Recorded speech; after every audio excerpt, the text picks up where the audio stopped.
Make that go. Yeah. That that.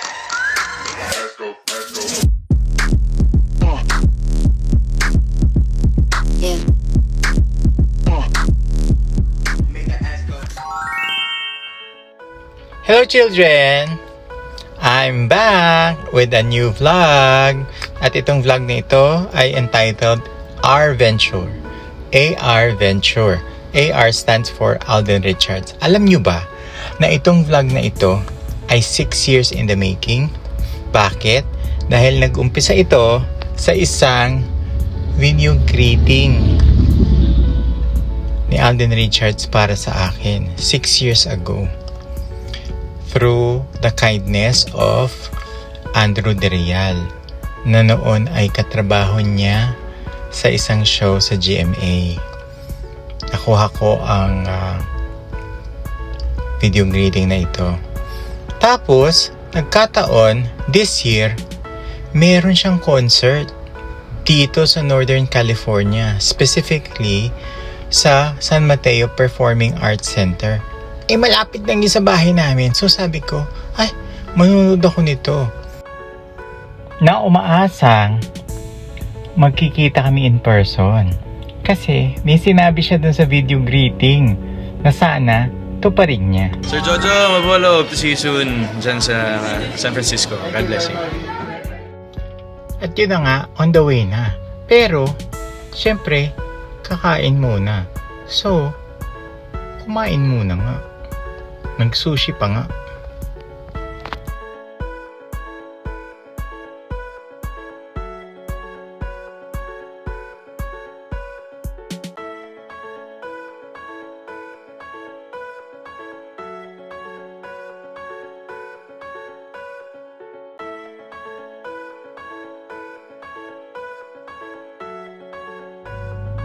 At dumating na nga kami sa San Mateo Performing Arts bago mag-start ang show. Syempre, para hindi namin ma-miss ang opening, 'di ba?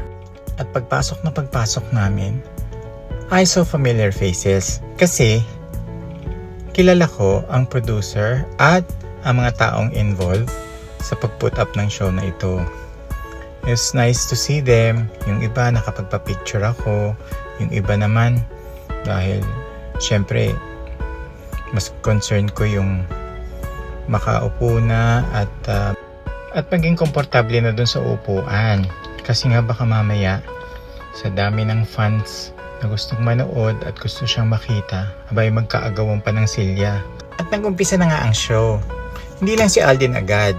Ang unang lumabas ay isang marketing executive ng isang property developer sa Philippines na nag-i-encourage sa mga tao o sa mga audience na mag-invest sila kung gusto nila.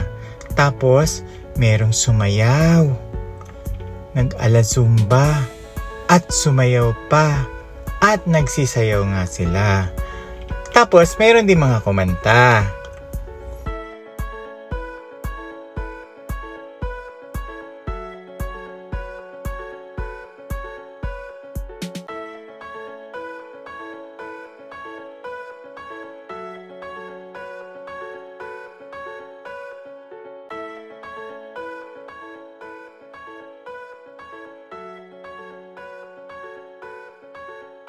Tapos, nagsara naman ng ilaw.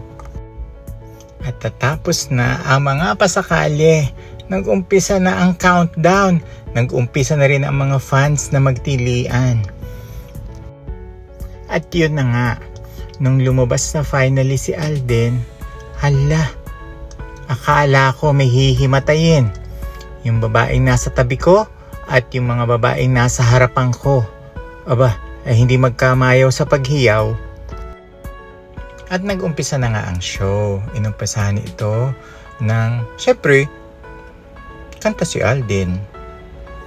Tapos nandun sa tabi niya yung kanyang musical director na si Lori Ilustre.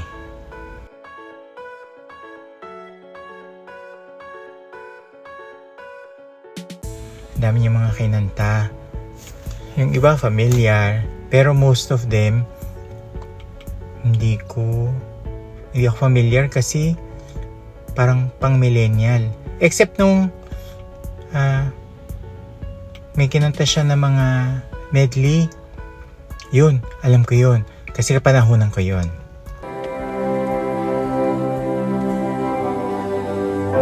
What is there to offer me when I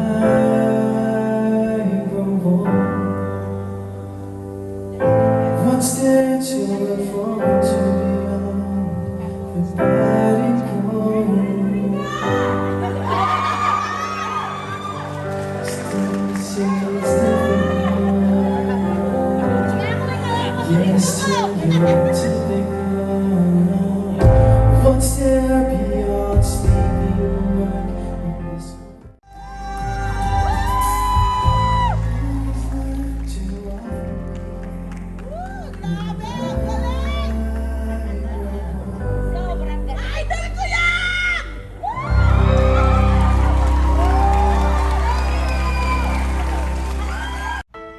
At nang matapos nga ang ilang kanta niya, tinawag niya na yung kanyang guest na si Sue Ramirez. Oo. Tumayo ako. Nagpunta ako sa lobby, nakipagtsikahan sa mga kakilala, at at the same time, nagbanyo na din. Pagkatapos ng kanyang guest na si Sue Ramirez, bumalik sa stage si Alden. Aba, formal siya. Siya ay nakasuit na makintab. Parang Batbalani. This time, formal yung mga kanyang kinanta. Mostly mga ballads at saka mga parang inspirational songs na may mga kinalaman sa kanyang buhay, sa kanyang journey. Ngunit subalit datapwat, hindi naman natigilan ng mga audience, lalo ng kanyang mga avid fans, na tumili, sumigaw ng I love you, Alden. Tapos sasagot din naman siya ng I love you. So magtitilian uli.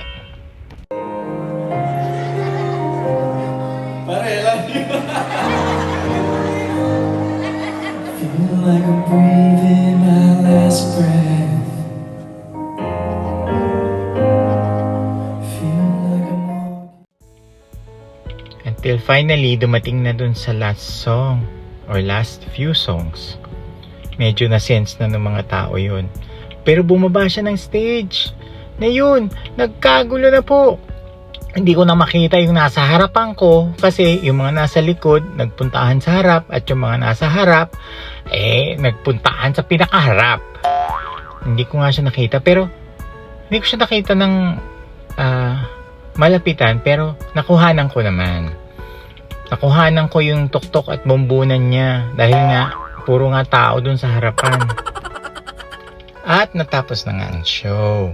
Naglabasan na yung mga tao at ang mga VIP ay pumila na sa labas para sa photo op. Maayos naman ang pila. Medyo marami lang ang tao. At nahihirapan siguro yung organizers kasi nga mas marami yung mga taong nanood kesa sa mga taong involved dun sa production. Ngunit subalit, eto na. Nakapila na nga ako. Nakapila na ako at ako na ang susunod. Dumating naman yung chance na makita ko siya at makapagpa-picture at makamusta at makausap kahit na bahagya lamang. Pinaalala ko sa kanya na 6 years ago nga meron siyang video greeting na ibinigay para sa akin ni Andrew De Real.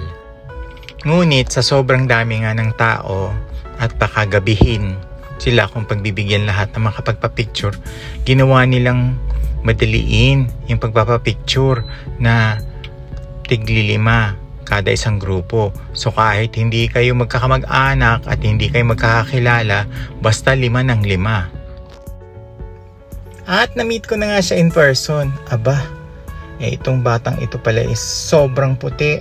Konting-konti na lang papunta na sa kokomban. Matangkad siya at napakapayat.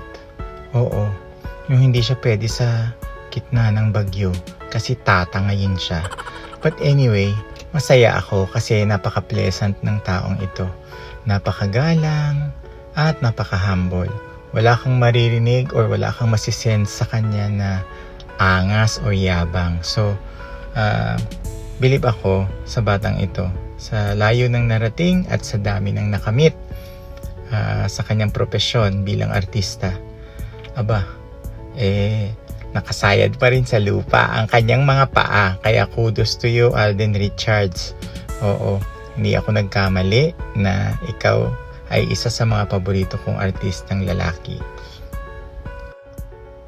At yun na nga't nakauwi ako from the show na payapa at nag-enjoy ako. Finally, after the lockdown, after 2 years, ay nakapanood ako uli ng isang Pinoy concert.